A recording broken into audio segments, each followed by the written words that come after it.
नमस्कार दोस्तों। 10 दिन से गांव आया हुआ हूं। भतीजे की शादी के सिलसिले में आना हुआ था और फिर वापस लौटा नहीं दिल्ली। लेकिन खेतों पर पहली बार जा रहा हूं।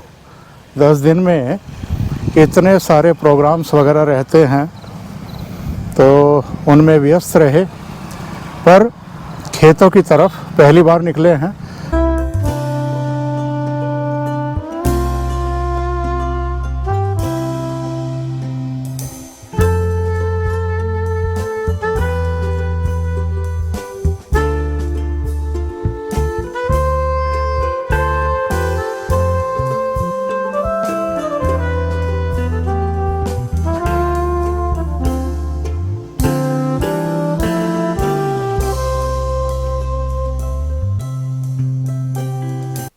सरकार किसी की भी हो, वो ये दावा करती है कि साहब अब गैस कनेक्शन घर घर पहुंच गए हैं। लेकिन ज़रा आप ये देखिए, ये गांव का दृश्य है। एक अहाते में अभी भी उपले पात करके और सुखाए हुए हैं।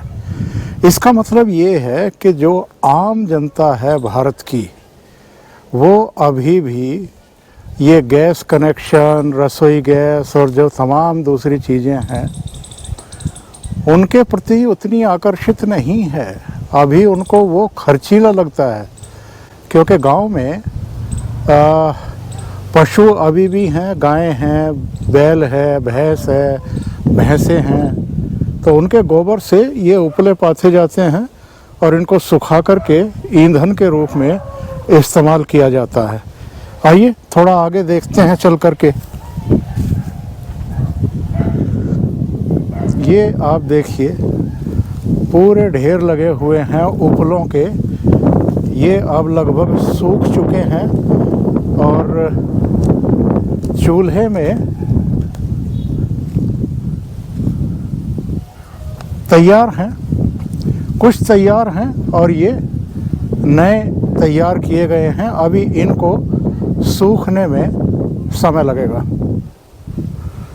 लेकिन जो ढेर लगे हुए हैं इनके पीछे की तरफ जो दिखाई दे रहे हैं और ऊपर दीवार पर भी जो दिखाई दे रहे हैं आपको रखे हुए, ये सब सूख चुके हैं, ये तैयार है। तो ये भी भारत का एक पक्ष है, इसको हमें ध्यान में रखना चाहिए। भूलना नहीं चाहिए कि भारत जो है वो अभी भी गांव में बसता है, शहरों में नहीं।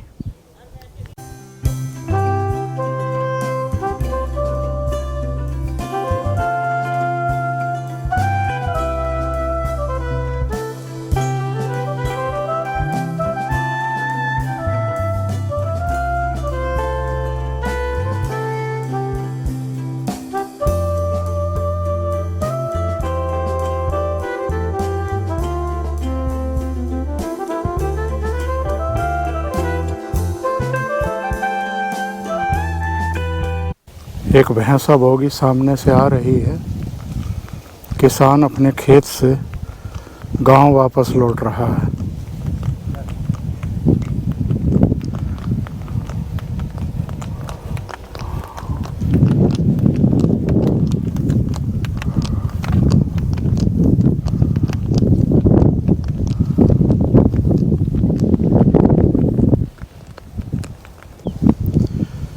ये गांव के आम दृश्य हैं।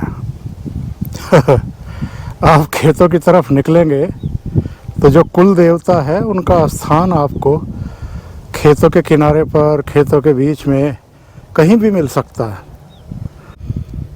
और ये सरसों का लहलहाता हुआ पूरा खेत, बहुत ही सुंदर सरसों खड़ी है।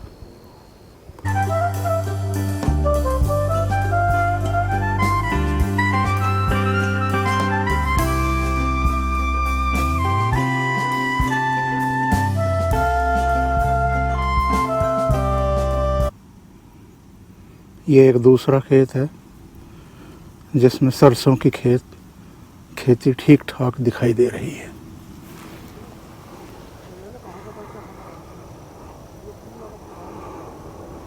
जो ग्रामीण अर्थव्यवस्था है वो आज भी पशुओं पर ही आधारित है। हालांकि अब बहुत सारे लोगों ने आधुनिक जो साधन हैं वो ख़रीद लिए हैं, ट्रैक्टर वगैरह दूसरी चीज़ें, लेकिन अभी भी ये गोबर का ढेर आपको बता रहा है कि घर घर अभी भी पशु हैं जिनको पाला गया है। तो ये खाद का काम करता है, जो उनका गोबर है, कंपोस्ट खाद बनती है इनसे। और जब ये कंपोस्ट खाद तैयार हो जाती है तो ये खेतों में डाली जाती है और इससे बेहतरीन फसलें तैयार होती हैं। वो किसी तरह का नुकसान भी नहीं करती हैं। पर जो रासायनिक खाद यूरिया या दूसरे डाली जाती हैं वो सेहत के लिए काफ़ी नुकसानदेह होती है। ये गेहूं का खेत है। अभी कुछ ही दिन पहले ये गेहूं बोए गए हैं और अभी बिल्कुल ये निकल ही रहे हैं।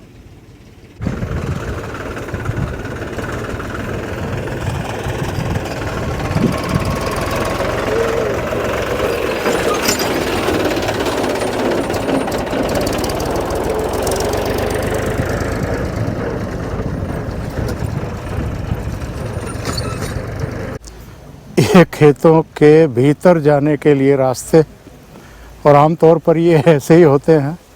ज़रा सी बारिश हो जाए या खेतों की मेड़ टूट जाए सिंचाई के समय, तो फिर ये ही हालत होती है और इन्हीं के बीच से होकर के फिर गुजरना पड़ता है भैंसा, बोगी, ट्रैक्टर वगैरह को।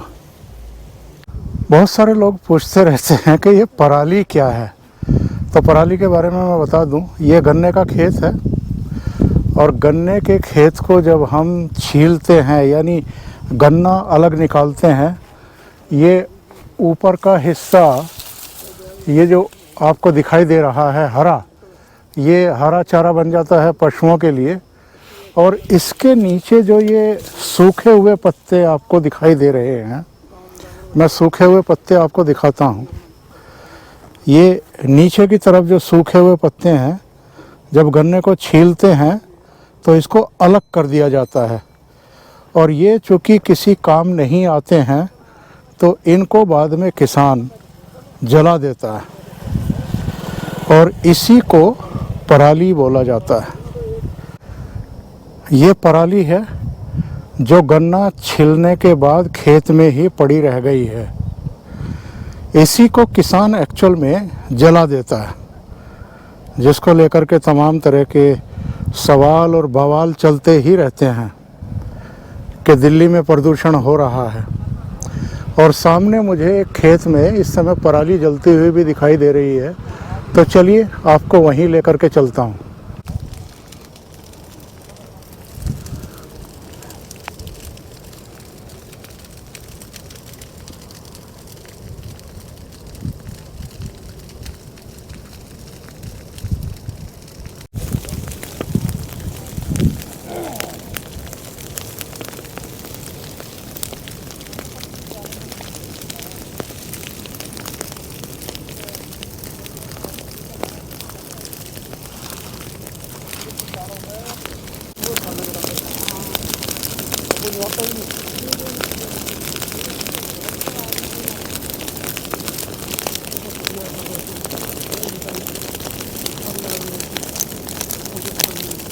कितना सा होता है?